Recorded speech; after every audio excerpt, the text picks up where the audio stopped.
Welcome back to our channel மாணவனாசிரியர். இந்த உடல் நம்ம என்னோட பார்க்க போகிறோம்னு பார்த்தீங்கன்னா, தமிழகத்தில் இன்று 10ஆம் வகுப்பு மாணவர்களுக்கான பொதுத் தேர்வு தமிழ் பாடத்துக்கான நடத்தப்பட்டது.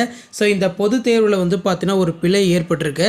ஸோ இதனால் பார்த்தீங்கன்னா 10ஆம் வகுப்பு பொதுத் தேர்வு தமிழ் பாடத்துக்கு பார்த்தீங்கன்னா கருணை மதிப்பெண் கொடுப்பது தொடர்பாக ஆலோசனை நடத்தப்படும் அப்படிங்கிற மாதிரி பள்ளி கல்வித்துறை ஒரு அப்டேட் கொடுத்துருக்காங்க. ஸோ அதன் அடிப்படையில் பார்த்தீங்கன்னா நமக்கு ஊடக தளங்களில் தற்போது பார்த்தீங்கன்னா புதிய தலைமுறையில் 10ஆம் வகுப்பு பொதுத் தேர்வு தமிழ் வினாத்தாளில் பிழை பார்த்தீங்கன்னா இருக்குது அப்படிங்கிற மாதிரி ஒரு பிரேக்கிங் நியூஸ் வந்திருக்கு.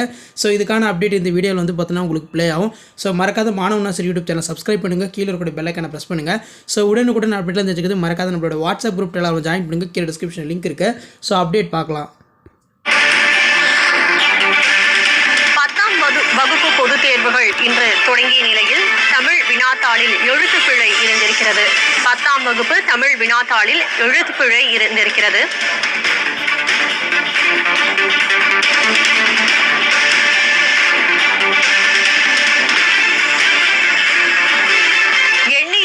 என்பதற்கு பதிலாக பண்ணியிருந்த என இருந்ததால் மாணவர்கள் குழப்பம் அடைந்திருக்கிறார்கள். 10ஆம் வகுப்பு பொதுத் தேர்வுகள் இன்று தொடங்கிய நிலையில் தமிழ் வினாத்தாளில் எழுத்துப்பிழை இருந்திருக்கிறது.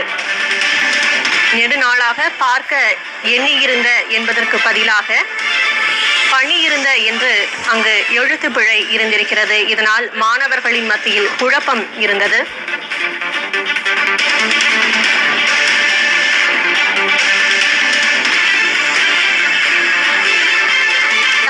புதுச்சேரியில் 10ஆம் வகுப்பு பொதுத் தேர்வு இன்று தொடங்கிய நிலையில் தமிழ் வினாத்தாளில் எழுத்துப்பிழை இருந்திருக்கிறது. எண்ணியிருந்த என்பதற்கு பதிலாக பண்ணியிருந்த என இருந்ததால் மாணவர்களிடையே குழப்பம் இருந்திருக்கிறது.